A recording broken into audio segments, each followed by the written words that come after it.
Hi, everybody. Welcome back to the Quarterdeck Arcade. I'm back. I was gone again last weekend for the Indy 500, as a lot of you already know. But I'm back, and not only am I back, I've been a bachelor for a week. So the day after I got back from the 500, my gal flew out to Virginia to visit family. So she's been gone a week. I'll pick her up tomorrow from the airport, and I've learned this week how much I really do miss her, having her around. And so that'll be good. That'll be nice to have her back in the house tomorrow. But surprisingly, during that entire week last week, I did not do a single damn thing down here. In fact, the arcade stayed dormant. This is the first time I've turned on my arcade in an entire week. Actually, since a week ago, Wednesday, maybe, because then the very next day I left for Indy. A couple of things I want to do during this show. As I was working out this morning, I thought, well, what am I going to talk about today? There's not been really any news. There's been one big news item, which I really don't care about, and that's the Evercade arcade, the Evercade Alpha arcade. I don't own any Evercade products, so I don't feel like I have any ground to stand on when it comes to speaking about it.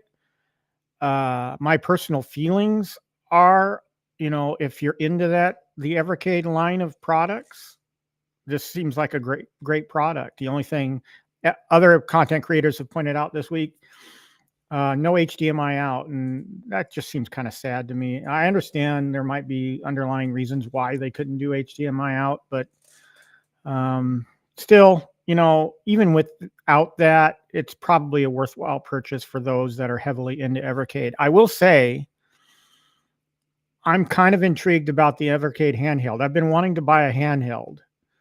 And so I've been kind of looking at different models, some that you load your own games on, some like the Evercade that you would just buy cartridges for it.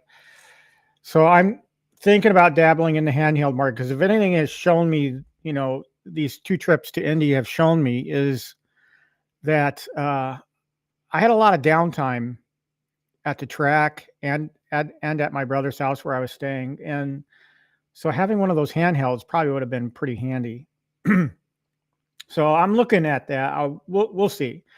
A lot of you know that I've gone through some financial problems. Well, not really problems, just hits. I'll call them in the last three or 4 months, and got all that taken care of. So I'm turning my attention towards my next cab purchase, and I'm hoping that'll be the top of the list right now is Dragon's Lair. Second to the list is Golden Tee Deluxe. So we'll see. I'm actually going to, after this show, I'm actually going to go out and shop around. I'm going to see what Best Buy has now. I also do at one point want to reacquire Pac-Man. I sold my Pac-Man XL. And so I want to get a Pac-Man skinned cabinet back in. So Pac-Man Deluxe looks like the route I'll take. I've learned that I don't know how much I like the XL line now. So I'm gonna lean towards the Pac-Man Deluxe and stick with the Deluxe line, because it fits my arcade, I think, better in the long haul. Take a look at the chat. I've got 2 people here. Prince Vinny, hey, welcome.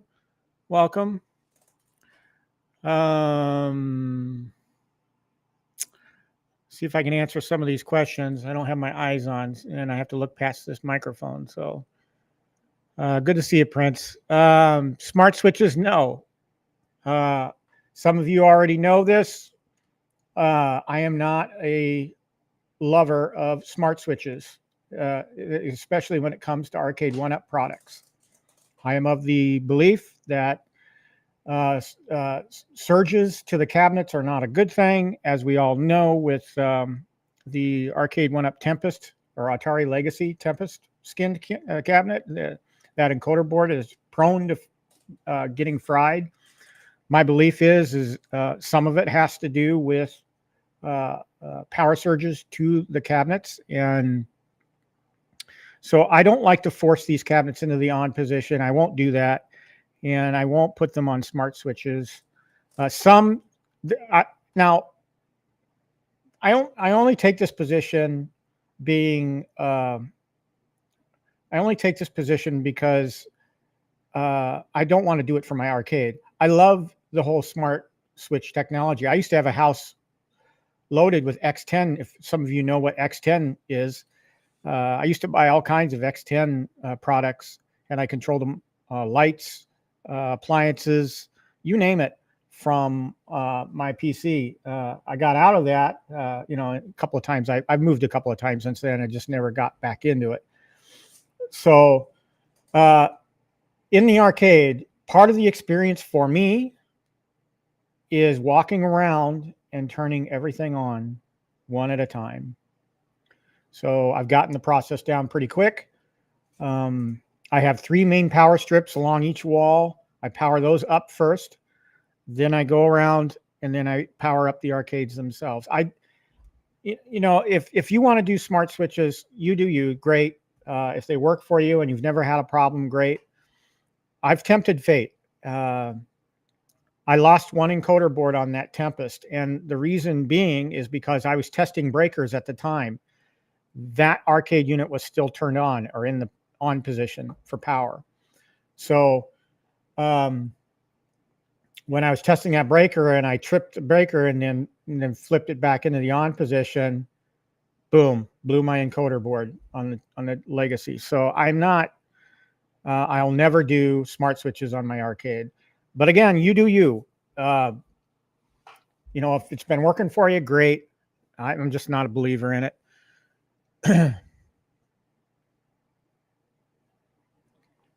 Cornercade, hey, I actually got the show off right today. Are you surprised?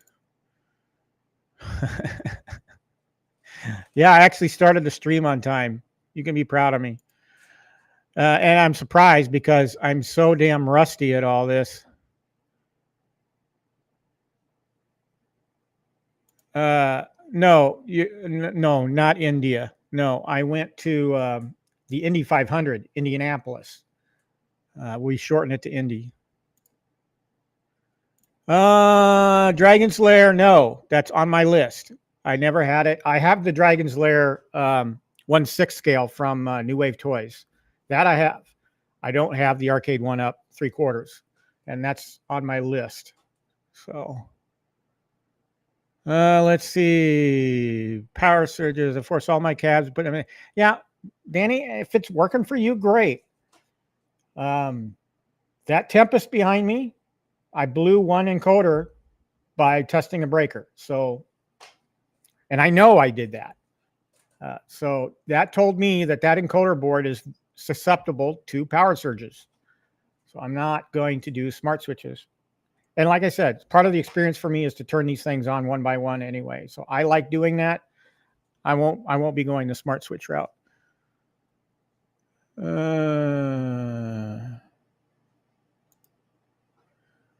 You say that, and it's great for you. It's not great for me. I'm just not going to tempt fate. I spend way too much money on these things to wind up blowing an encoder board and going through that whole painful process of getting the replacement part from Arcade 1-up.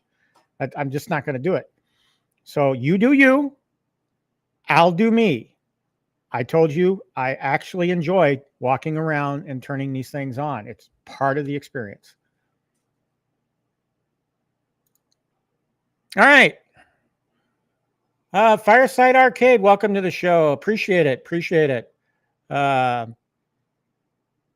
So I haven't shown my pictures from the 500 weekend itself. A couple weeks ago, I showed my pictures from the Grand Prix. Today we'll go through some of I've got 3 photo sets from the 500. So we'll touch on that today.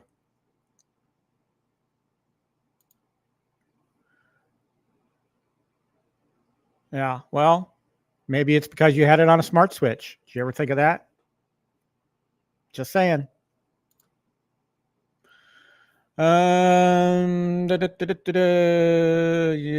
Yes, I remember that well. like I said, I'm not a professional, and even though I'm in IT, I'm forgetful about things sometimes. And I went through a whole checklist this morning on making sure, and the first one on the top of the list was to hit the live button. So, because that bit me last time, as you all well know. Ted, welcome. Good to see you. Okay, so a couple of things I want to talk about today. This may wind up being a long stream, and I may have to go back later and put timestamps in it, because there's people out there waiting for this content from me, and I just can't do it justice anymore. The first thing is I'm going to talk about my Indy 500 experience. The second thing is I'm going to walk through the content that I shot for the Simpsons 4-player to 2-player mod. And the reason why I'm doing that, and Danny will attest to this, editing videos, streaming is one thing, editing videos into a presentation video is a whole nother animal. It just, for me, it sucks the life out of me. And I have really struggled. I started that video like 2 months ago, and I just haven't had the time, or I just haven't had the energy to put into it. And so for me, probably the easiest way to do it now is just talk about it on live stream. I'll play some of the content for you and then talk over it, because what I had done, I came up with this entire script. I had a script for the entire video, and I was gonna just render that video this morning without the audio, and then I was just going to talk over that. Well, it turns out I learned I didn't have the entire video edited together yet, only half of it. So I figured I'd just chuck that and just go through the videos and do it that way. So I'm open to questions, and that's the other thing. Doing this live rather opposed to putting together that content. Any questions that arise during it, I'll be happy to answer if I can. So those are the two big things I want to talk about. Status of the arcade hasn't changed since I lost all of the arcades I sold, except last show I set up my quarter arcade area over there, and it's still the same. Nothing's changed because I haven't been down here in an entire week. So I do have thoughts. I have some ideas. I do need to get my black lights hung, so I might do that. I'm just thinking about areas where I was going to put the black light. I have 4 black lights. Now I'm thinking I only need 2. So I'm going to hang 2 and get those going. And then if it doesn't light to my satisfaction, I'll put the other 2 up. The other thing too is I have this idea, and Danny, you kind of got me on this road. As you all know, I'm in my basement, so the ceiling's not finished. Everything's temporary. So trying to run like Govee lights around the perimeter of the room, it's just not going to look as good. Now, back from this back wall here to that side wall there, I could probably do Govee all the way across. Whether or not it would stick to the concrete, I don't know. So, but my idea is, and my thoughts right now are to take PVC pipe, make a square out of it. How big that square will be, I don't know. I'll paint it black, and then I'll hang it from some of the wood rafters here. I'll just hang it, make it even so it's, and then I'll put Govee lights around that. And then that'll be just kind of like a centerpiece neon light, or not neon, LED light, fancy thing in the center of the arcade. So that's kind of a thing I've been thinking about. It might go through changes or iterations as I continue to think about it, but I got to make a hardware store trip. So I'm going to buy some PVC and some elbows and put it together, or paint it first and then put it together. And then I got to make a hardware store trip anyway for hooks and stuff and screws to do the black lights. So I'm going to work on lighting in the next couple of weeks. We'll see how we go. How next weekend show. I hope to have some of it done by next weekend show, so I can show some of it off. But we'll see. Checking the chat. Oh, that's very nice. I saw the shout out you guys gave to me. It's a brief one about the trackballs, and again, I highly recommend the trackballs from GRS because you can make them any color you want, or any color that's available that you want. The only thing I recommend on the GRS trackball is make sure you pull for Arcade 1-Up. If you're using the trackball in Arcade 1-Up, you have to pull the jumper pin on the inside of it for it to work on an Arcade 1-Up. At least on the Atari Legacy, I had to. We did that live, so you all saw me struggle with that. And I got it to work because I read the directions, which is a lot of us don't even bother anymore, right? I read the directions, and the directions said for Arcade 1-Up, you have to pull the pin. So once I did that, it was fine. But it's a beautiful. I got a second one for Simpsons, but I sold my Simpsons, so I've got a spare GRS trackball just laying around here, and I'll save it for something. Whatever next purchase I has. Like if I were to pick up the Golden Tee Deluxe, that would be an immediate trackball replacement for me, as long as GRS trackball works with the Golden Tee Deluxe. Yes, it does. It does rock. I like a lot of stuff that Glenn does. I got frustrated with the Build-A-Cade. I have to revisit that because I never got that completed, and all the screws are now mixed. So I may just wind up buying another one so I can go through the screw sizes again. They're so tiny that it's hard to tell what size what screw was. So I may just scrap that particular one and move to, I may buy another one off Amazon and just do that. Because I have the Raspberry Pi to go in it. So I do want to finish that. And I did come to a decision. I'm not, as I've already touched on, doing produced videos or edited videos is time consuming, tiring, in some cases annoying. I'm not a content editor. For me, I probably work better doing the live stream. Even sometimes when those live streams are painful, like we all saw with the GRS Build-A-Cade. I'm probably just going to do all my demos, all my builds, all my mods live. And then you folks can jump around those videos however you want.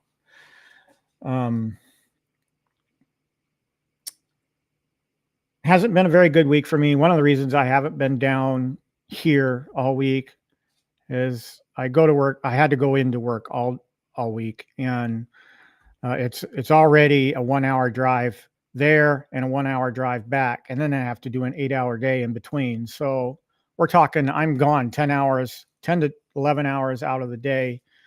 By the time I get home, I'm dead tired. But on top of that, I struggled with headaches all frickin' week. To the point where I was considering contacting my doctor because it wasn't going away. Now, some of that might have been job-related stress. I've got a project going on at work that's been sucking the life out of me, and this weekend I was supposed to do a cutover that never happened because I wasn't ready for it, and it bothered me that I had to tell my boss I wasn't ready for it. And good thing is it's not on my performance evaluation, so I'm not going to get dinged on it. But it's just been an awful week. My girlfriend's been gone in Virginia all week, and I missed her. And just a steady head, not typically migraine level, although there was one day that it was migraine level. Most of it was just straight up head pain that I had to deal with all week. And I finally think I turned the corner yesterday, and so and it's gone today. So I feel a lot better today. I've been able to work out through it. The problem with that is I noticed I noticed my endurance on the treadmill was way lower than what it used to be because of the head pain. So couldn't run as long as I wanted to. And believe it or not, I actually do feel better when I run. So in some ways, running actually helps headaches. So I did a lot of that this week, trying to get rid of the head pain.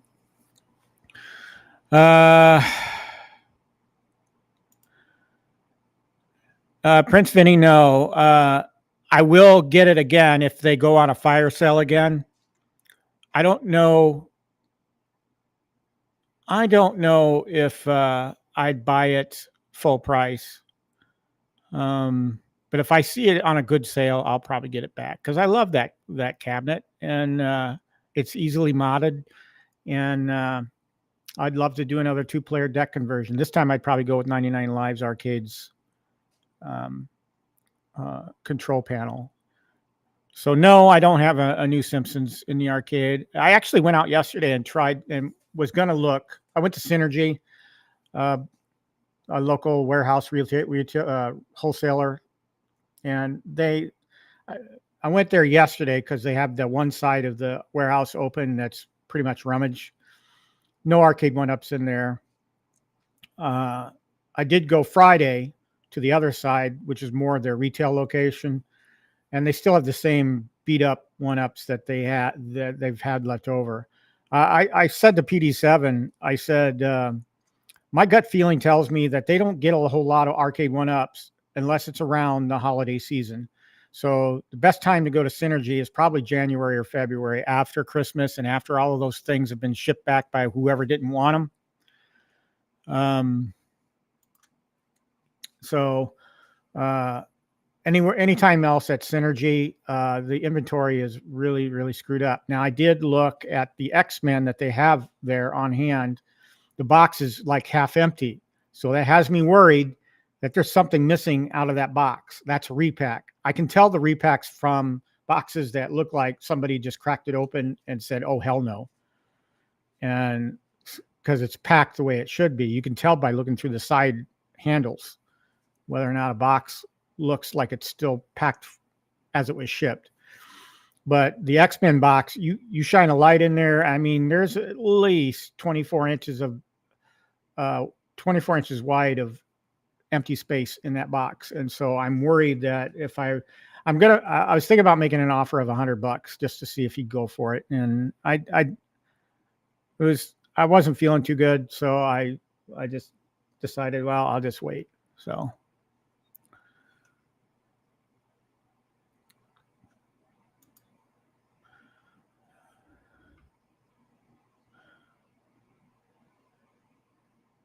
Yeah, that's I agree.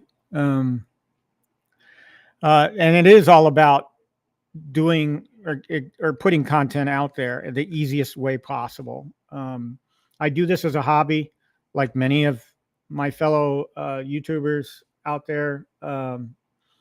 This is a hobby. I started doing this to have fun, and the moment it became a job, I was seriously reconsidering how I did things, and cutting video together as a job. I give all the credit in the world to whoever out there does it and does it successfully, has a routine down. I just don't have the time for it. I don't. Yeah, I've been offered Botox injections. I've been offered different meds than what I'm taking now, but I'll mention the med I take whenever I get a migraine. And she'll probably know what this is. Imatrix. I started taking Imatrix in the early 90s when Imatrix first came out, and it was not even available in pill form. It was injection only. So one day I had like I had such a bad migraine that I was in the fetal position in bed, and I don't know how I got to. I don't know how I got to the doctor that day, but I did. And all I remember is they stuck me in a room. This was before I was even diagnosed with migraines. They stuck me in a room, injected me with this stuff they said is new and promising and should give you relief within 1 to 2 minutes. And that's with the injection. That's how it could be so quick. So I wish I got that nurse's name, but God bless her. She knew how I was suffering. And so she stayed in that dark room with me, held my hand after the injection was made.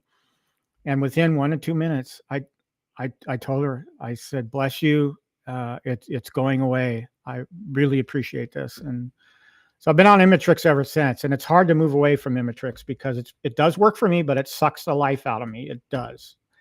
I'm dead to the world when I take that medicine, and I go to sleep usually right away. So, yep, migraines suck.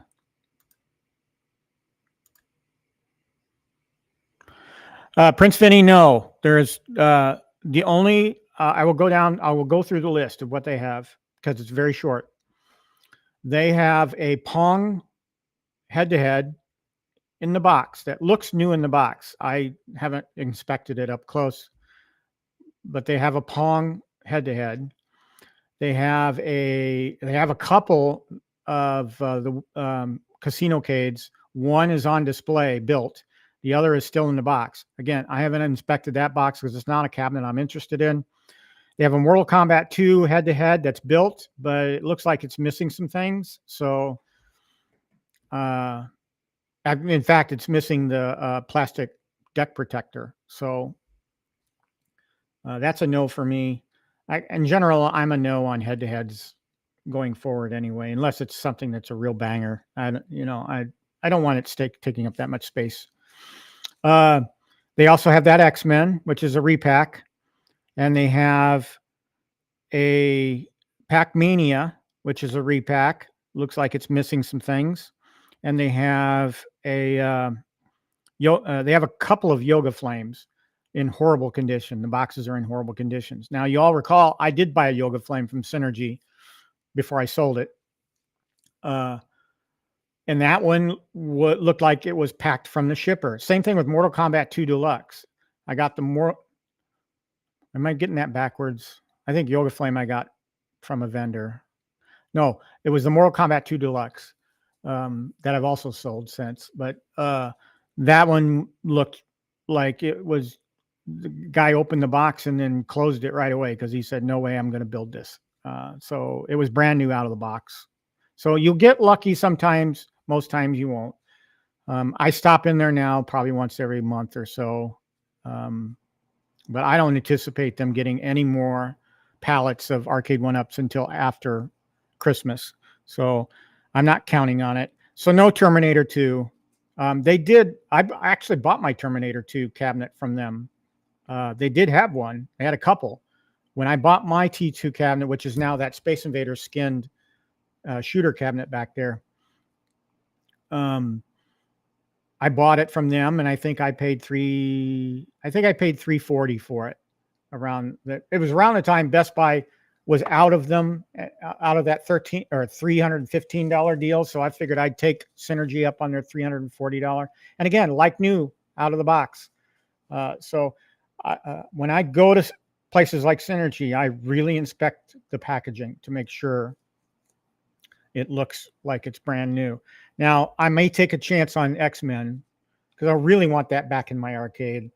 So I may go back there either next week or the week after if it's still there and say, look, this thing's been sitting on your floor for a while. It's a repack. I'm taking all the risk. Will you take $100 for it? So we'll see what happens.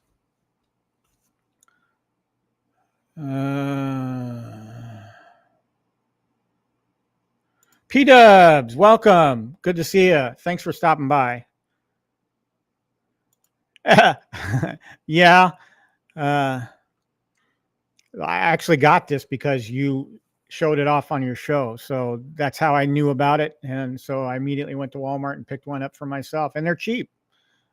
I mean, it was like only like 13, 14 bucks, I think it was when I bought it. So it's comfortable. I like it. Okay. So let's get right into the Indy 500 stuff. Then we'll move into the Simpsons content a little later. All right. So as you guys know, I was down in Indy for the Grand Prix a few weekends ago, and I showed those photos off 2 weeks ago on my show. And or was it one? I don't know. Whenever I did my 20th episode, those photos are in that show. And so being a stringer photographer for a local paper there in Indy, I go down there twice a month in May, and then once whenever the NASCAR race is. They keep moving it around. So this year, the Brickyard 400 is back on the oval, and it'll be in July, mid-July. So I'm going back down to Indy in mid-July. And I'll let you guys know when that is so that, you know, I'm not going to stream that day. But so Indy 500, the Indy 500 weekend, I actually spend more time in Indy because there's more things going on. So it gives me more time to visit family and friends and whatnot. And so I go down there on Thursdays instead of Fridays for like the Grand Prix. So drove down there. Didn't have to pick up credentials because I already had them from the Grand Prix weekend. So I went straight to my brother's house and then just relaxed because Friday I hit the ground running with working. So Friday was Carb Day. Those of you who are IndyCar aficionados know what Carb Day is. You know what goes on there. If you've been to Indianapolis for the 500, you know what Carb Day is. And so generally it's final practice day.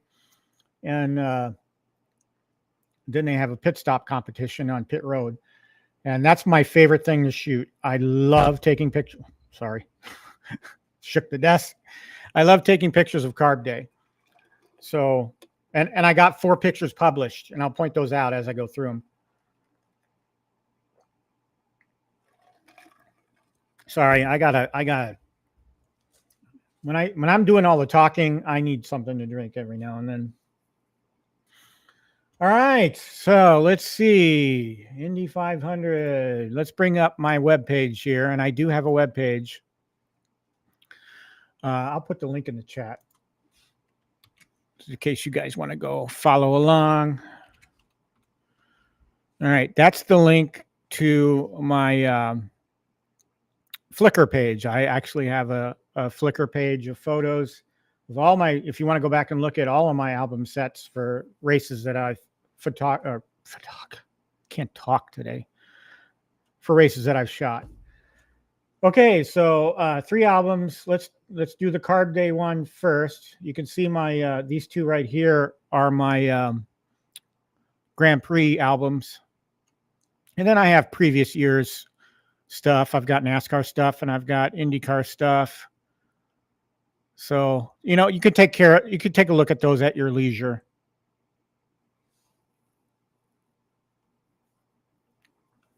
I'm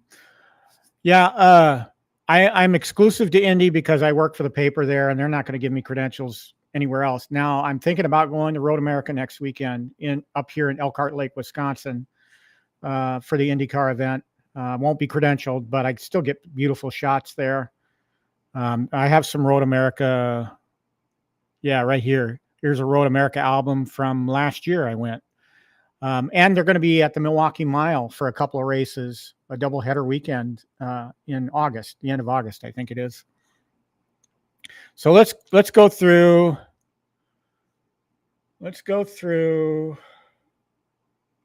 Yeah, let's start at the top here. All right, so these are my photos. I like to shoot tech inspection. There are two locations for tech inspection. That big white tent behind this big white tent right here is tech inspection, where they do measuring various parts of the car, making sure they're within templates. So template check is this white tent. And then the area they're moving this car into is actually the end garage on the big long row of garages. And they do all the technical stuff in there, and it's done pretty much out of view of the public because a lot of these IndyCar teams are very hypersensitive about people getting photos of their technology when it's uncovered. In particular, the shock packages that they use. They don't want people taking pictures of that stuff. And I've had garage doors closed in my face because I've stuck my camera lens in there, and they don't want you. Trust me, they tell you in the photo meetings, safety meetings, don't shoot cars unwrapped. It's a no-no. They'll pull your credentials and escort you out if the team complains. I haven't gotten any team complaints. Most I've ever had happen to me is Penske has. It was when Helio Castroneves was still driving for Penske. They got very upset with me trying to take pictures of Helio's car that year with the back end completely off, and I might have that photos in one of these albums. So I don't remember what year it was.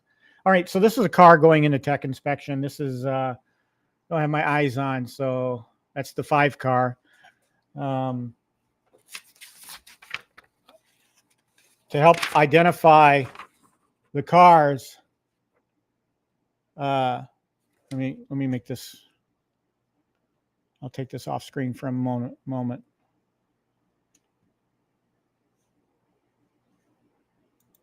Okay, so to help identify the cars, IndyCar puts these out. These are graphical representations of the cars and who's driving them. So this is one of the benefits of being media. You can get one of these sheets, and if you don't know who's driving a particular car, so the 5 car belongs to Pato O'Ward. This is actually the guy that finished second in the Indy 500. So this is guys. He's already gone through the template check, and he's heading into the actual tech. So this would be the 10 car. This would be I know this guy Alex Palou. He's in the rainbow colored DHL skinned. He drives for Ganassi Racing, Chip Ganassi Racing. Last year he drove the American Legion colors, and I became a big fan of his because number one, he was winning everything, and number two, is such a beautiful looking car. This car I'm not a fan of. I won't go into the reasons. His car a couple weekends ago at the Grand Prix, I was a huge fan of. That car looked gorgeous. This is the cars waiting in the inspection line in the garage area. So just the teams waiting to their turn in the template check. I took a close-up of, what's his name? Santo Ferrucci, who got in some trouble yesterday in Detroit, actually. If you follow IndyCar, you know what I'm talking about. But he drives for AJ Foyt, and his car was beautiful as well. It was red, white, and blue skinned, and it was the same way last year, and just a beautiful car, and I love to take pictures of it. Just an up-close and personal shot of his car number. There's the 10 car again. Again, not a fan of this scheme. But this is what they're doing here. Is they're actually wheeling out, or actually they're waiting. This is the other opposite side view of the car going into tech. So teammate, each of the teams have these carts that they move to and from the pits. Each team has a spare wing and a spare nose cone. So you've probably seen them during a race change out the nose cone, and they can do it with the turn of like 3 or 4 screws. So it's very quick. But they have them on these carts and ready to go at a moment's notice. This is the shot they don't want you to take. Yeah, I occasionally sneak them in because I think they're fascinating photos. Do I know what a shock package is? No, I don't care. And I've told team members that. I said, I don't know what I'm looking at. So nobody's going to see these photos that probably is going to know what this tech is. And So I think they're fascinating photos to look at. Now, this photo is a bit washed out. And the reason being is because it was such low light that I was not getting light. And I don't carry a flash on these weekends. I just don't. Probably should when I'm taking pictures early in the morning. Aero car is coming back from inspection. This is the front part of the garage because there's these suites over here where the grandstands are. So this is the actual front part of Gasoline Alley. Here's Santo Ferrici's car again. Again, a beautiful looking car. I love taking pictures of beautiful looking cars, and this was a beautiful looking car. These guys waiting for their turn in their template.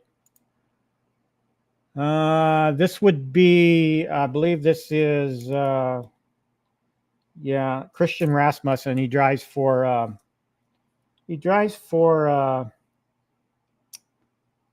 I know the name, Ed Carpenter Racing. So, and he's sponsored by the Riley Children's Foundation. I wanted to give them some love, so I took this picture. This would be the car of Tom Blomqvist. I have no idea who that is. Kind of a pretty looking car. Don't know. This would be Bobby Rahal. I caught him in the garage, and he was talking with somebody, and I thought it was a good picture. So, yep, Bobby Rahal looking healthy, happy. Probably happy his son actually made the show this year.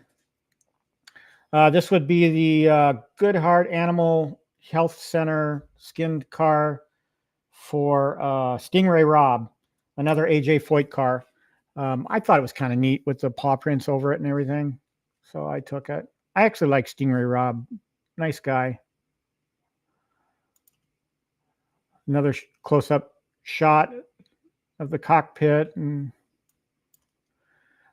this is the one woman in the field's car. That would be Catherine Legge. I hope I'm pronouncing that right. It's a pink car, of course, being a lady. One thing it was interesting to me about this photo is this guy with the pink hair. Oh, shoot. Forgot I took the photos down. I'm sitting here talking. Let me go back, and I'll just whip through these real quick. All right. Sorry about that, guys. So, first mistake today. So I'll whip through these. I know I already talked over them, so I'm not going to go through them again. Again, this photo is the photo they tell you not to take, and I did anyway. So, again, this is the front part of the garage. This is Santo Ferrucci's car for AJ Foyt, the number 14. That's AJ Foyt's number.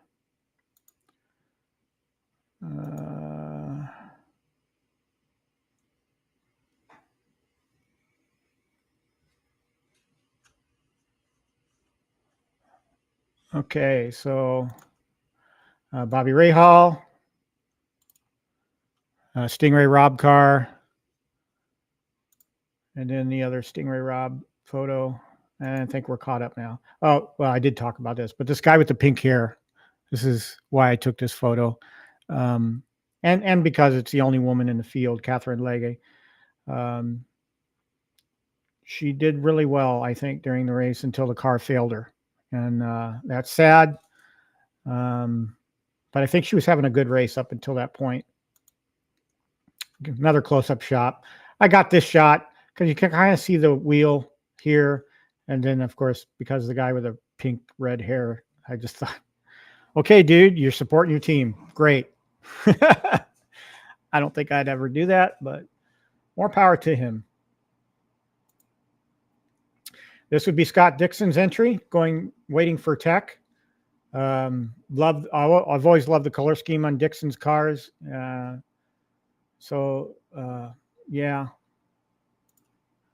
Takuma Sato, always like to get photos of him. He's always smiling. I don't know if that's a Japanese thing, but I never see this dude frown. I've never seen him mad, actually. But believe it or not, this guy can drive. He's a great driver. He especially knows Indy. So he always does well, and he'll stop and talk to everybody. So great guy, and easy to shoot photo wise.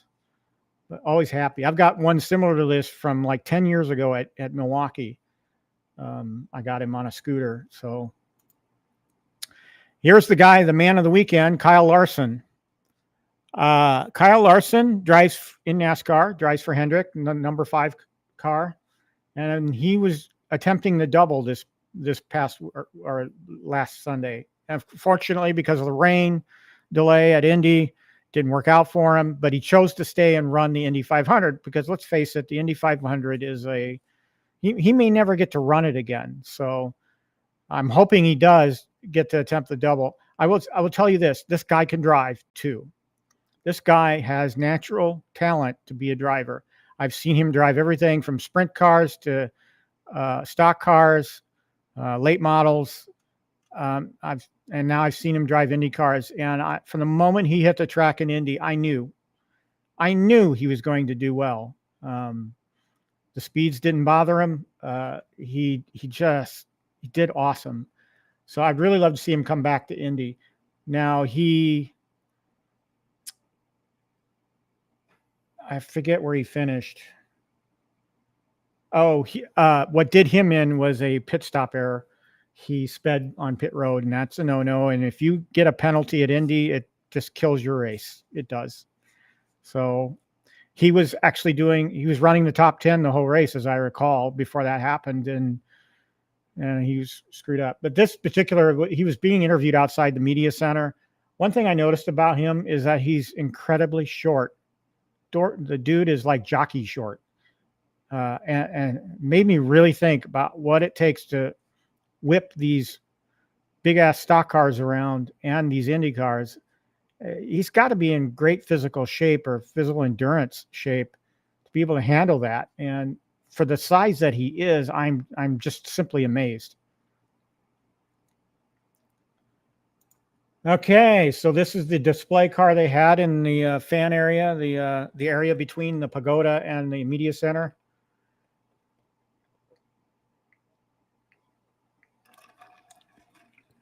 We'll get to it in a moment, but this is where a lot of the celebrities got their photos taken in front of.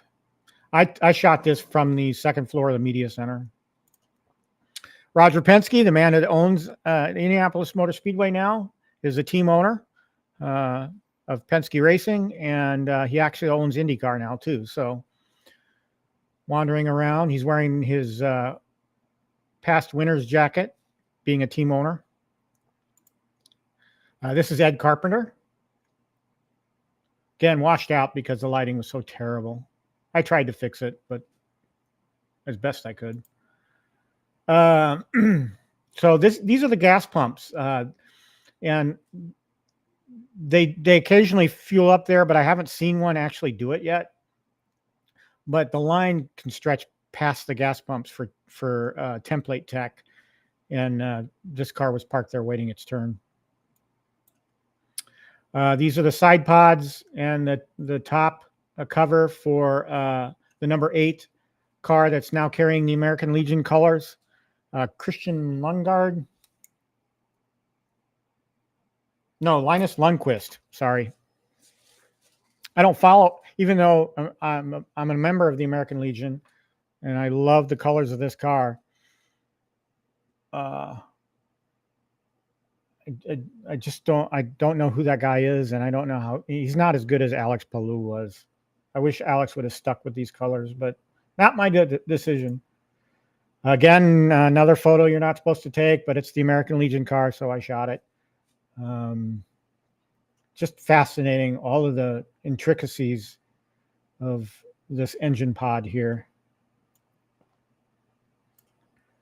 Went out to pit roads and shot some in the pits. They were getting ready for practice, so I thought, well, they're setting up, so let me get some shots. So this would be Kyle Larson's pit box, which is not set up yet. Guy on the aero crew cleaning out the gas nozzle. This would be the American Legion pit. Again, not completely set up yet. The American Legion wing on a cart. I'm going to try to speed these up a little bit. Guy checking the tire pressure on one of the Firestone cars or tires. Moving tires around. This is the Borg Warner Trophy out on pit road. I got another shot coming up of that. This would be, oh my goodness. I know who that is.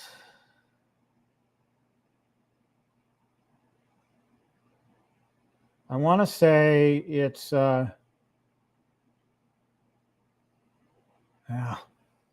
it's Pato O'Ward, actually. He's the guy that finished second.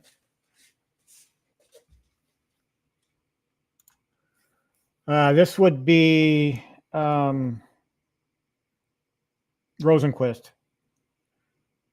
Felix Rosenquist, the driver of the number 60. This would be Ryan Hunter-Reay. If you follow IndyCar any length of time, he's been retired, but he came back for the 500.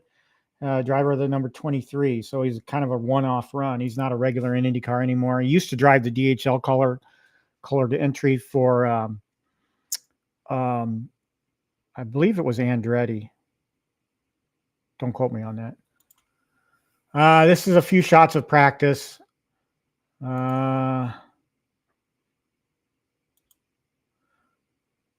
So this would be Santo Ferrucci. Willpower, number 12. This would be this would be the winner, the Indy 500 winner, Joseph Newgarden, practicing.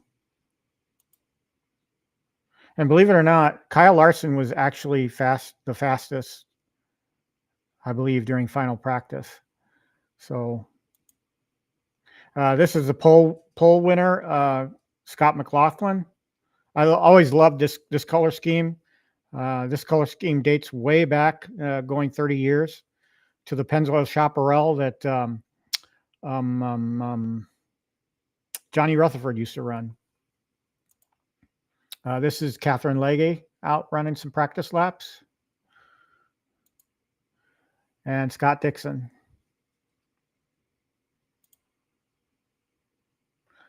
Got a crowd shot in here. Fairly significant crowd around for practice. But I got a crowd shot in turn 4. This is turn 4, by the way, that I shoot. That's my assignment. That's where I take pictures. And of course, I didn't get anything from the 500 from the race, really, because all the action was in turn 1. So more practice shots.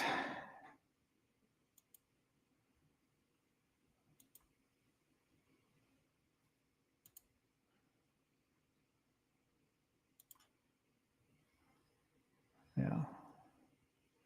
I love the color scheme of the American Legion car. So this shot right here, the not Blue Angels, Air Force Thunderbirds were practicing their flyover for the race on Friday. So we got treated to an air show during practice. So I thought that was pretty cool. So this is one of the Thunderbirds. I have some more pictures of the Thunderbirds later on.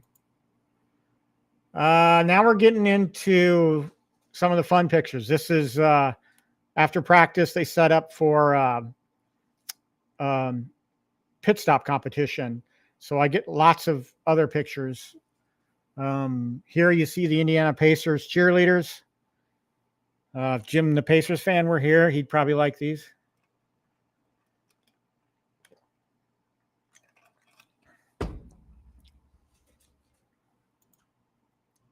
Fans were up in the stands for the pit stop competition. Cars were being rolled into their positions for the competition. This is the Alex Palou entry.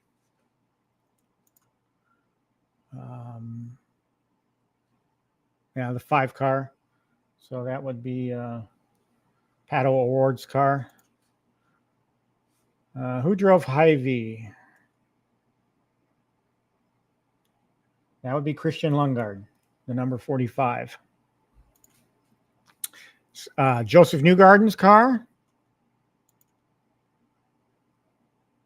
Some pit crew members towing their car out.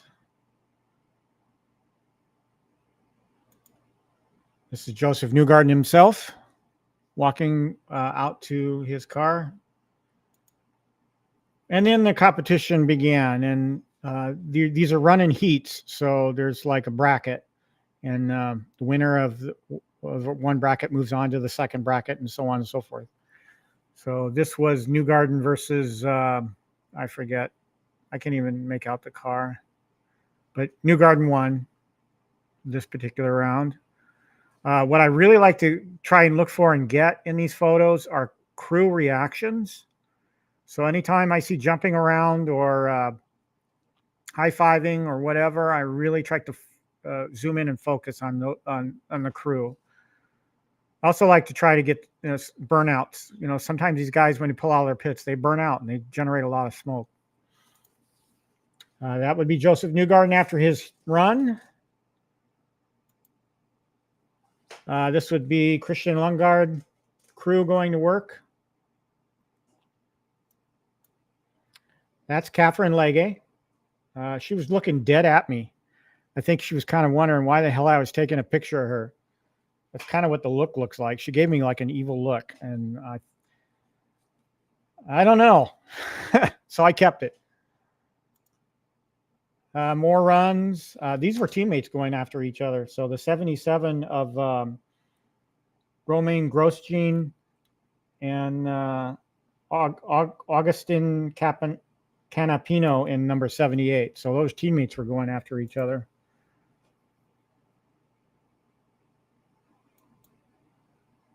I don't remember who won that one. I think it was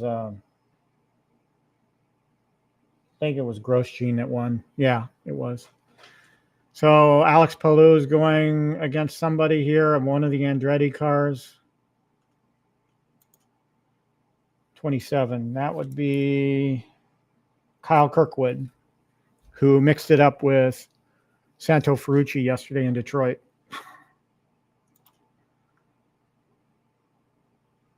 Yeah, see another crew reaction here.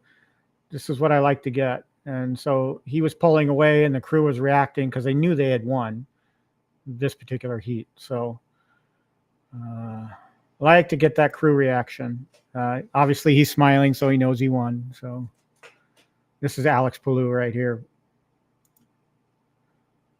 26. Colton Herta. This is a hometown fan favorite. People love Colton Herta. So, yeah, I believe he won this over Graham Rahal. This is Graham Rahal's entry, and I got this. It has smoke, so good photo in my opinion. You got the official giving the thumbs up here. This one got published. This photo got published. This is Graham Rahal coming up behind Colton Herta and giving a bear hug kind of from behind. So my editor loved this photo and he used it. So pretty happy about that.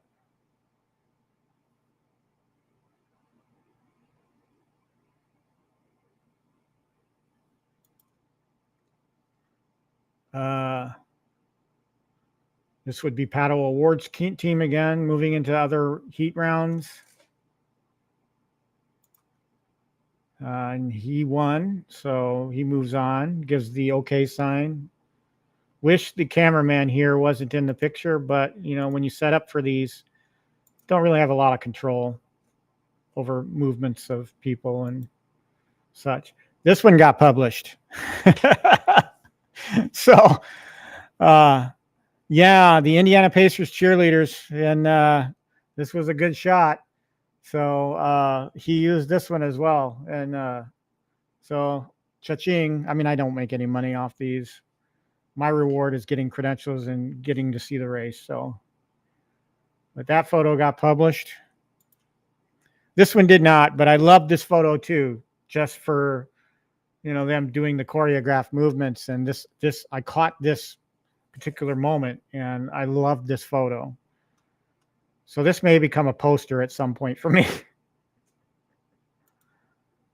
Back to the action.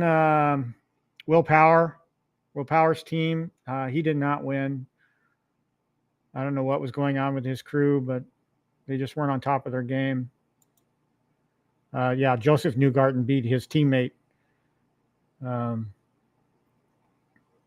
they're friends, so they're good friends. I'm sure they had a big laugh about this. In fact, Will Power, as you can see here, stalled here, so he never made it off of the pit stop. So Newgarden basically blew him away. And this shot got published.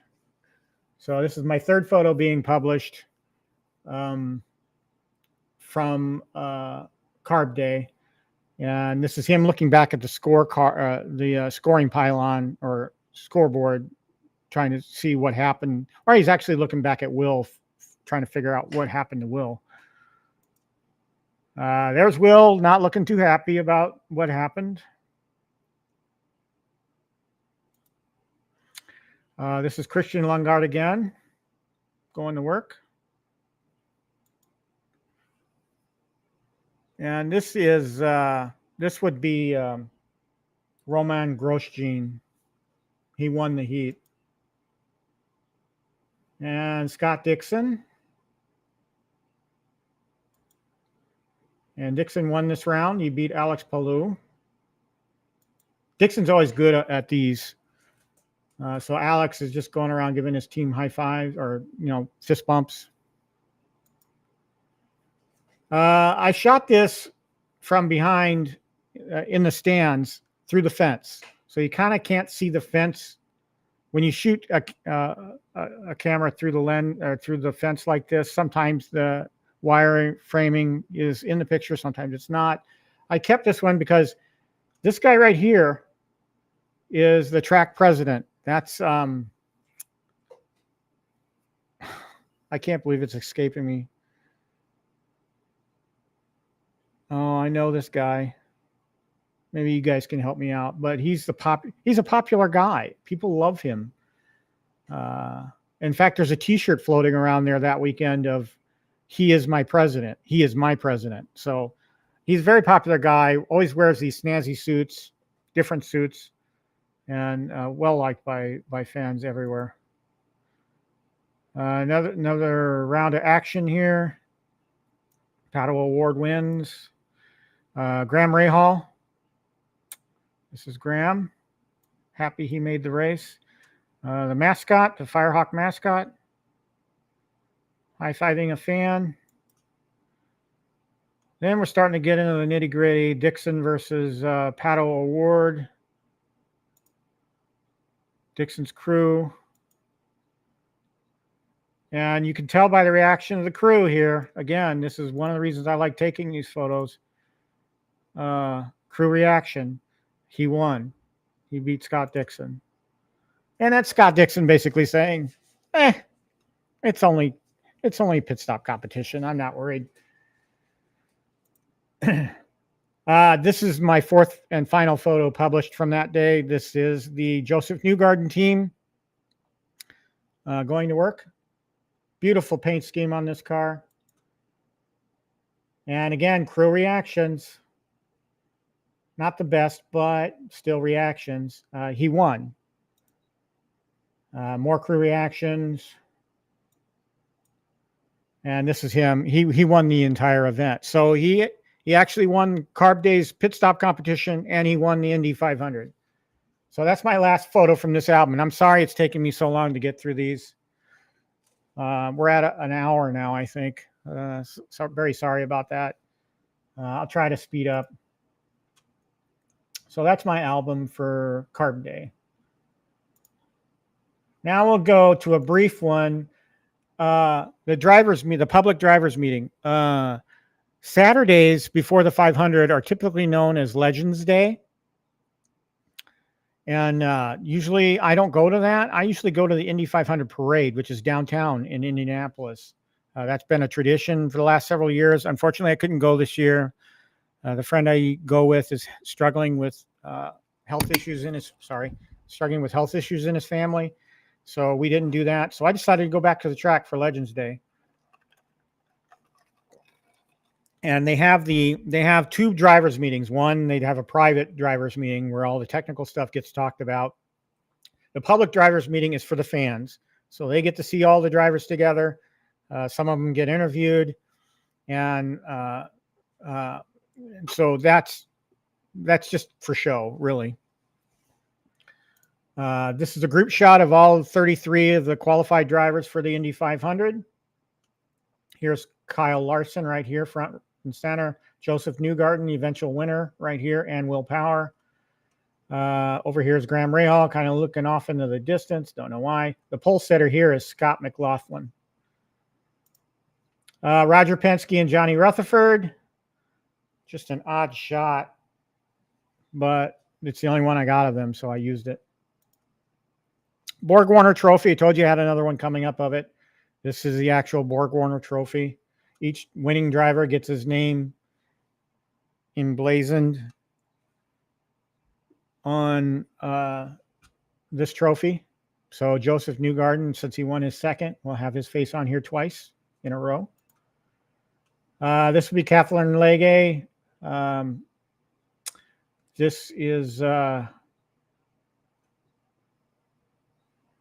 believe that's Colton. No, that's not Colton Herta. That's Connor Daly.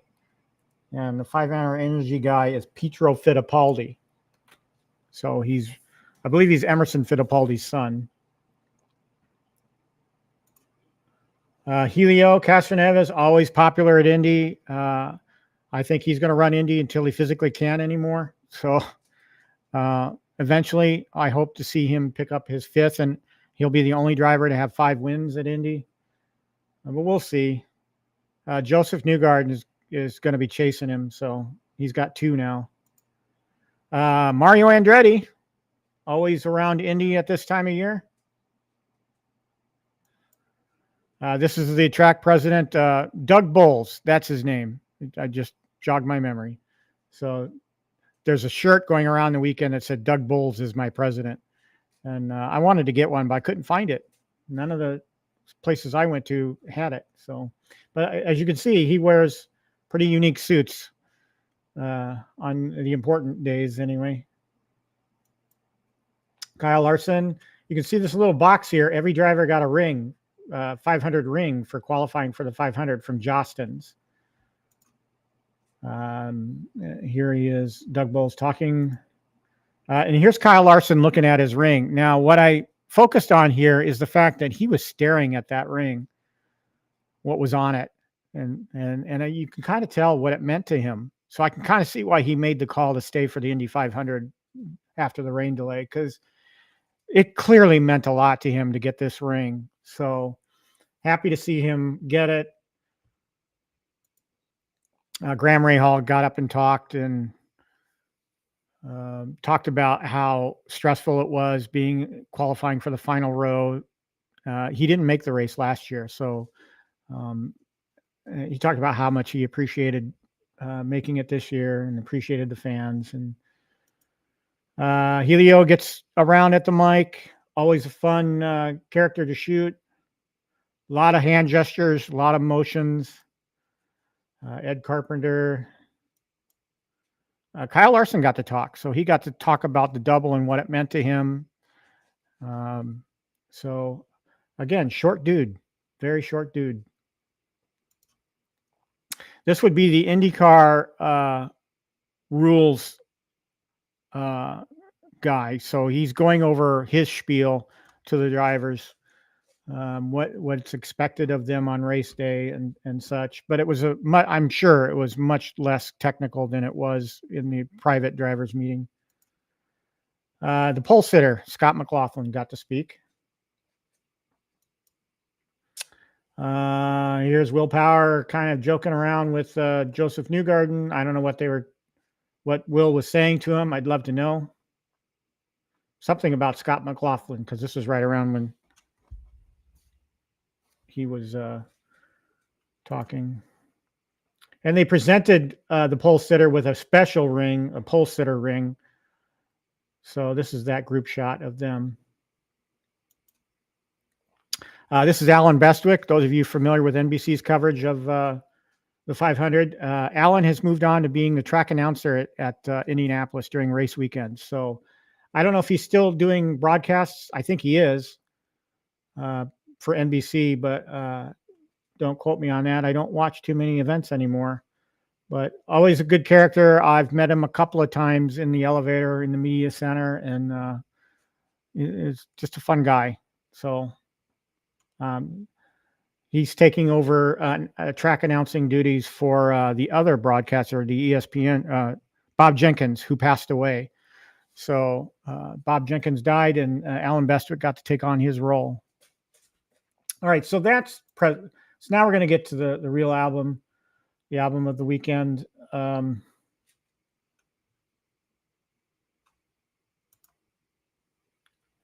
going to make a show note here. I don't know if I'm going to get to the Simpsons stuff today. This show is going pretty long, just going through these. So I apologize. I'll make a final decision after I go through this album, but we'll have to set that up for another time. I think I'm getting I'm starting to feel a little bit weak here. So, and again, I worked out this morning and I haven't eaten yet, so that's probably why. So I apologize, those of you that are sticking around for the Simpsons stuff. I'll take that out of the show description so that nobody's led to watch the video. This is going pretty long.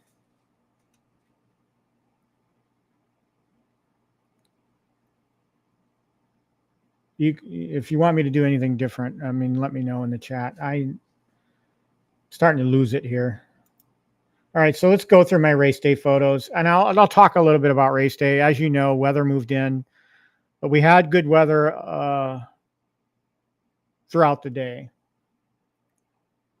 Well, throughout the morning. So I got a shot of sunrise.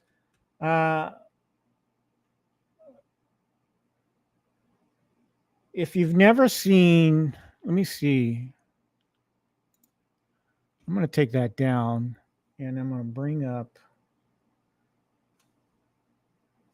Let's share something else out here. Let's do.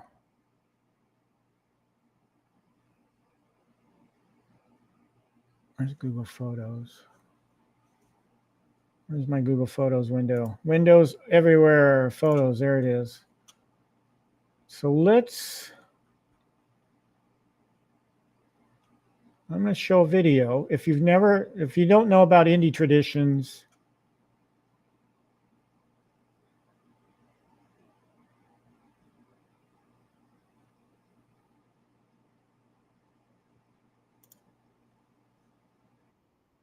video for you. I don't know if you'll hear the audio or not. Let's share this out. Okay. So I, as a working photographer, get into the track a lot earlier before it even opens. So I'm generally in the media center before this actually happens, and I'm ready to shoot video of it. But 6 a.m. tradition dictates that the cannon must be fired to let everybody in the neighborhood know the track is now open. So the track opens at 6 a.m. with a cannon fire. I'm going to play this. Y'all let me know if you hear the audio okay. I'm going to put my headphones on.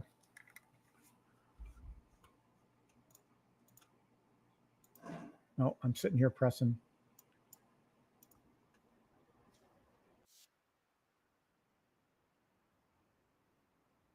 So there's the cannon fire. And then they start shooting fireworks.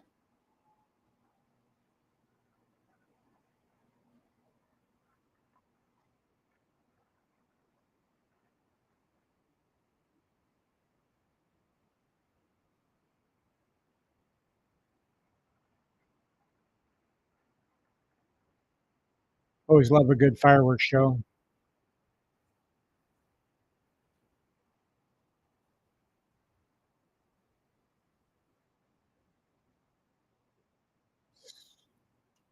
So with that cannon fire and those fireworks, everybody in the neighborhood, if they weren't already up, They are now because the track just let them know. So yeah, that was cool. It's always cool every year. There are a few Indy traditions that always put a lump in my throat.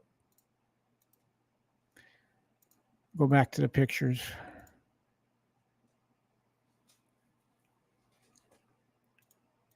So yeah, sunrise at the track.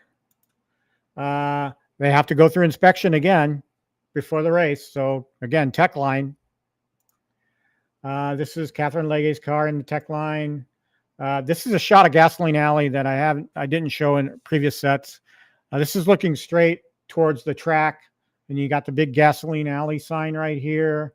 You've got all these banners lining the garage, the different rows of the garages, and then you've got crew milling about. Firestone was over here, so all the tire mounting went on over here. So the teams would pick up their tires from here and then move them out to the track. This would be Kyle Larson's car waiting for inspection. This is a fan fence that they have cordoning off the garage area, so fans that don't have the proper credentials can still see what's going on in the garage area. So that's kind of nice. Santo Ferrucci's AJ Foyt entry waiting for tech. This is the actual template tech section where they're measuring parts of the car. They have a template for every little nook and cranny of the body of the car. And if it's out of spec, they get dinged on it and they have to correct it. So this gentleman here, his job was to check the wing. And then they get another guy in there to check the width of the wing itself. So very fascinating. And there's other guys that go over other parts of the car as well. Tech line, more tech line, more tech line. Close-up shot of the eventual winner, Joseph Newgarden's nose. This would be a shot of his cockpit with his name, Newgarden. Then a shot of his car. Still a very pretty car. I love that paint scheme. Kyle Larson going through template tech. And this is the exit of that area I told you about, like the technical center or technical inspection. They go up on a ramp here, and then people go underneath the car. People go inside of the car. The car is open at this point, and so they do it in kind of a private area so that nobody gets any interesting photos of the car. And then they come out this way, and then the team that's done gets to wheel it back. Either they have to go back and fix something, go back through tech, or they're done. Same thing here, different vantage point. This would be Scott Dixon.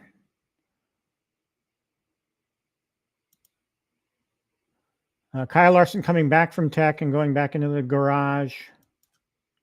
Will Power waiting for his inspection turn. Okay, now we're getting into some other photos. These are the Gordon Pipers. Another tradition at Indy. If you've been to Indy, you know what I'm talking about. They're at Indy every year. They're even in the parade on Saturday. So always try to get shots of them doing their thing. Always great to get shots of these folks.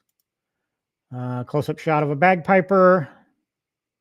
You can kind of see me in his reflection taking the picture right here. These are the high octane drummers, and another tradition at Indy. They're there during the Indy events. They're also there for the NASCAR events at Indy. Cool guys and very photogenic, as you'll see here in a minute. Pointed right at me as he was drumming. And this guy gave me a face, so I thought that was pretty cool. But I kind of wish this would have been down instead of blocking his face. The perfect facial expression. I took this photo. I met up with a friend, this guy right here. He's a friend of mine. I've known him for many, many years. He made it down to Indy from Wisconsin. I had forgotten about that. And he texted me race day and said, "Hey, I'm here." I said, let's meet up. So he was going to a meetup in the pagoda area or hospitality area behind the pagoda. And all these fans met with a reporter named Jeff Gluck. So some of you might know who he is, some of you don't, but he holds a meetup at big events like this, like the Daytona 500. But yeah, I got to meet up with my friend. I brought him some press material from the media center because he's also a photographer. And so yeah, I took this photo for him really, but I included it in my photo set. Okay, now we're getting in the interesting part of the day. So I don't know why this is out of order, but this is after the celebrity red carpet. But these are all the fans that are seeking shelter from the rain. The track has asked fans to leave the stands and get to shelter. That happened after the celebrity red carpet. So I'm not quite sure why this is out of order. Same here. These are fans seeking shelter. All right, this is the red carpet. So I had two photos out of sequence here. I'll have to fix that later. Every celebrity that came or dignitary that came through this red carpet area got to pick a winner. And so they'd pull the milk bottle off of the shelf and they'd sign it. They'd autograph it. I try to keep track of who got the most signatures. I don't really know who got the most signatures. I'm sure there's been an article written about it somewhere that I can Google. But you can see the driver's faces on each bottle of milk. So you'll see here in a second, they had celebrities pick. This is just a fan shot of how crowded it was there behind the pagoda. This is, I forget his name, but he's a yellow shirt captain, just taking a picture with a fan. And he was taking pictures with other fans. This is the NBA trophy that made an appearance at Indy. It was also there for the drivers' meeting. But this guy's wearing white gloves, carrying this NBA trophy around on the red carpet. Just some shots of fans wearing unique clothing.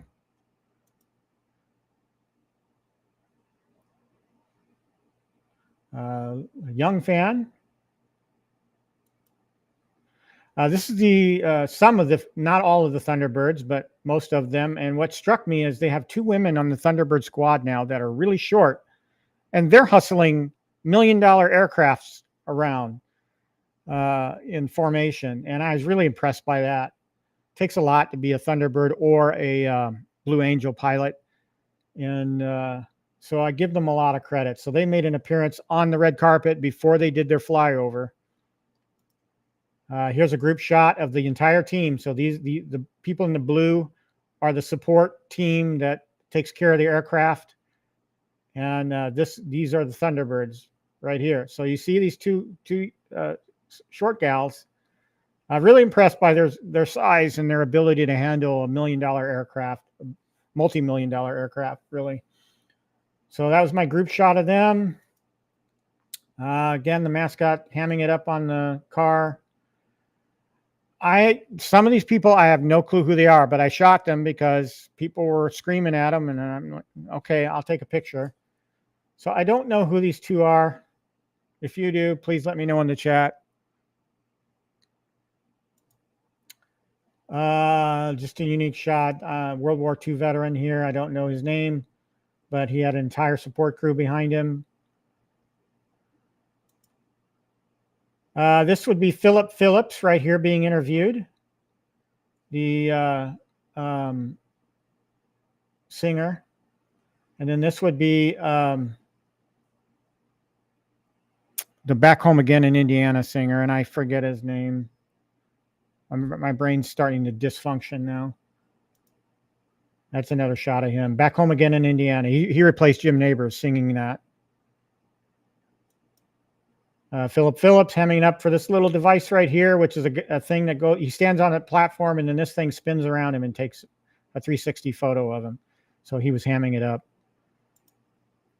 Don't know who these two are. If you know, let me know. Those two are in this shot. Or well, actually, he's in the shot again, but I don't know who all these people are. I really don't. Don't know who that is. Everybody's taking pictures of her. Don't know who that is. Don't know who that is. I took these pictures. You'd think they'd publish a sheet in the media center of all the celebrities that are going to be there and what order they are going to appear, so that we know. I know who this is. This is Ken Griffey Jr. So he made an appearance. I know who this is. This is Austin. This was the guy that played Elvis. Austin Dillon? No, that's the NASCAR driver. Austin. Again, brain starting to dysfunction. I know who this is. I saw the movie. But here he is with Flava Flav. They hugged each other a couple of times, and I guess telling each other they appreciate their work. You're going to see some interesting photos here of Flava Flav. I zoomed out. I don't want to zoom out. Go out. Stop it. There we go. This is Austin again with, I'm going to assume his girlfriend or date. Don't know who that is. Don't know who that is. Don't know who that is either, but he had a real mean look on his face. Don't know who that is. Don't know who that is. Don't know who that is. I'm telling you, none of us knew who these people were. I know Flavor Flav, so he was hamming it up on the car, and all I kept thinking was, oh, the car handlers are going to be, oh my God, get off the car, get off the car. But he was hamming it up, so we took pictures. And this is where I really got worried, because he started stepping into the cockpit and just for the photo op. And he even tried to fit in it. Didn't fit. So that's Flavor Flav for you. And last ham shot of him. Don't know who that is, but he looked high. So he took his glasses off once, and I'm like, oh yeah, he's high. So I don't know who this is, but he came on the red carpet, but I wish I knew who he was. I don't want to assume he was a disabled vet, but I may be wrong. Don't know who that is. Don't know who that is. So that was the red carpet. Again, this was the red carpet area. Fans fill in this area really early to get a glimpse of famous people. I got to tell you, though, folks, in the future, I don't think I'm going to shoot the red carpet. I'd rather be out on pit road shooting the grid. And I missed that opportunity again this year because I chose to go with the celebrity red carpet. Well, this year, to me, in my book, aside from Austin and Flavor Flav, I'm not really impressed. So I'm probably going to skip the red carpet next year. Don't know who that is. Don't know who that is.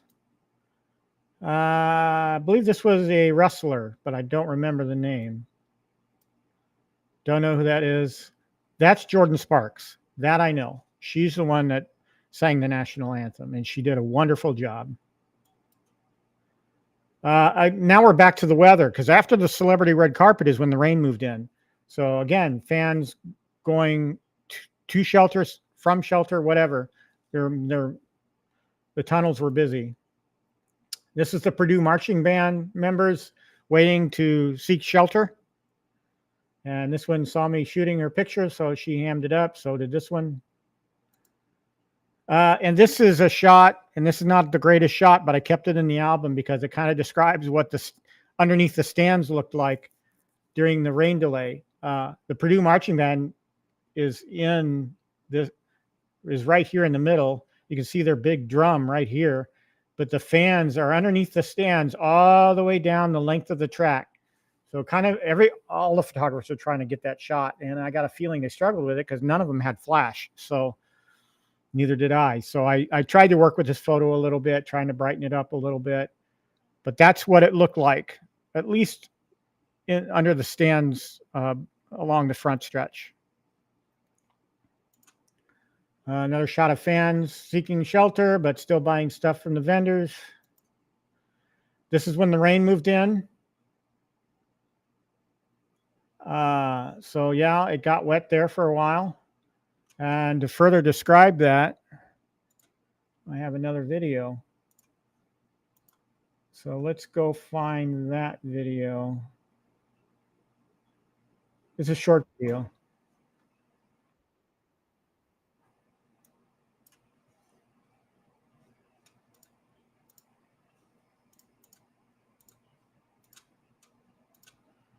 All right. So this was shot from the media center as the rain was coming.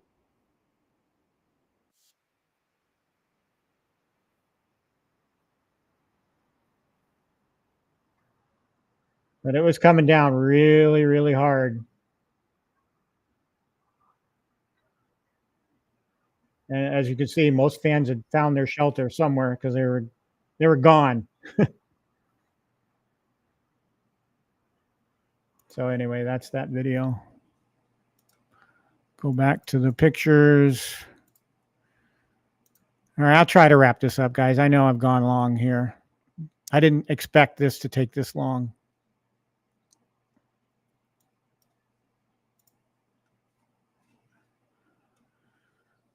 Okay. All right. So rain. Okay, now I'm out to my photo spot in turn 4, and as you can see, track drying is finishing up here. Track's mostly dry at this point. They're just doing a couple more laps just to make sure. These are the NASCAR Air Titans that IndyCar rented from NASCAR to dry the track. And these generally the Indianapolis Motor Speedway can be dry in about 75 to 90 minutes, depending on how much water they're dealing with. So they did a good job. So more track drying. This is pre-race. You'll see the safety work. Some of the fire crew standing out waiting for driver introductions. Then you see the fans have mostly filled in here. This is my shot of the Thunderbirds doing their flyover. Another shot of the Thunderbirds as they passed over. And they did one other flyover, which I wasn't aware of, that they actually practiced on Friday, where they split apart. They did the missing man formation and split apart. So I missed that, but oh well. Shot of the fans with the USA banner right here, kind of like that shot. Some of the fans had their arms in the air, which was really nice. This would be the front row. You have the pole sitter right here, Scott McLaughlin. You got Will Power in the middle, and then Joseph Newgarden, the eventual race winner, here on the outside. Second row. This would be the second row: Santo Ferrucci, Kyle Larson, and I don't know who this is. Oh, I can look it up. Alexander Rossi in the 7 car, past winner of the 500. Just some race photos here, general start race photos. Linus Lundqvist, he eventually wrecked in turn 1. Scott McLaughlin, this would be the start, actually, them coming to the start, the green flag. Just some general race action photos.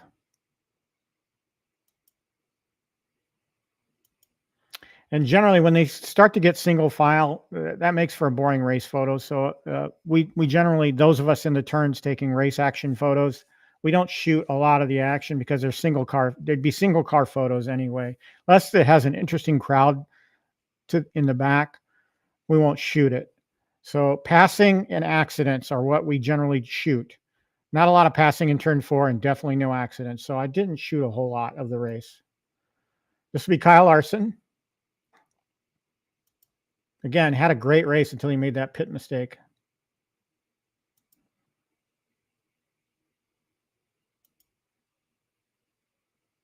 And as we got later in the day, the lights started getting bad. So these photos are going to change a little bit. I tried to adjust as best I can, but as it got darker and darker and darker, obviously with no flash, you can't really use flash in a race situation anyway. You try to manipulate the camera settings a little bit to try and improve on the light or compensate for the lack of light, but it doesn't always pan out. I've got a lot of poor photos at the end of the race, including one that I really wanted and would have been published, but didn't turn out at all. I was so mad about that. I'll talk about that in a second. Joseph Newgarden. And this is him making his victory lap. So he had won the race. So race winner. And so I took a sequence of him he had already been in victory lane. So this is the lap they take around the track with the wreath on them, with their family, just going around thanking the fans. And of this sequence that I shot during this is the only one that fairly turned out. So the one that I got, and I don't know if I don't think I want to show it to you because I could, because it's on this laptop, but I had gotten a shot of him kissing his wife, and we called that the money shot, because it would have been published had it turned out okay, and it didn't. This is the only photo from his thanking the fans lap that turned out, so I used this. And that's the last photo I got. So that's it for my photos. You're all going, yay. I'm sorry, I didn't think it would take this long. I apologize for not doing the Simpsons. I'm tired. Maybe we'll save that for next weekend. I'll try to get a little bit more organized with that video, and then we can just go through it. I know I truly apologize. I'm just losing steam here. So that's going to be the show, just talking about my Indy 500 experience. Overall, some final thoughts on it, I guess. Long day. I don't want to talk about my drive home. It took me 3 hours to get back from the track to my brother's house. It started pouring down rain after the race again. I couldn't get out of the media lot, parking lot. Traffic was just jammed. And when I did get out, it still took me 3 hours to get back. And so long day, but the race itself, when it went off, brilliant race. A lot of action, a lot of passing, just not in my turn. So hi PD7, thanks for joining. Just to let you know, I'm not doing the Simpsons thing. I've gone long today and just talking about the Indy 500. So I'm going to cut it short. And so I'm about ready to wrap things up here. But yeah, the 500, a great experience. Love that place. My family has a long history with the Indianapolis Motor Speedway, and will continue to do so if I have anything to say about it. I love being there. I love being there early. Don't necessarily like being there late. There are some things that happened during the day that I didn't care for, but why talk about the negative, right? The bottom line is it was an exciting race, just not exciting in my corner, but I did keep track of the events on the track through the video monitor that was there, and I was also listening to IndyCar radio. So I highly recommend the Indy 500 experience to everybody. So if you haven't ever been to the Indy 500, hey, PD7, maybe you can do a walk and talk there. So that would make a great video, I think. I thought about shooting content there when I could, and maybe even a live stream or two. I just never got around to it. So apologize for that. Maybe next year, maybe for the Brickyard if I'm up to it. But thank you for watching, people. I really hanging around this long. I've gone long. I know it's like over an hour and a half now, and just talking about the Indy 500. I just don't have it in me to go through the Simpsons mod stuff right now. So I'll take it out of the video description, and then we'll wrap things up here. Until next week, I will be back next week. when we'll probably do the Simpsons thing. We'll definitely do it because I won't have any photos to show you. Maybe I might even have a cab by then to build. So we'll see. I appreciate each and every one of you. If you haven't done so already, like and subscribe.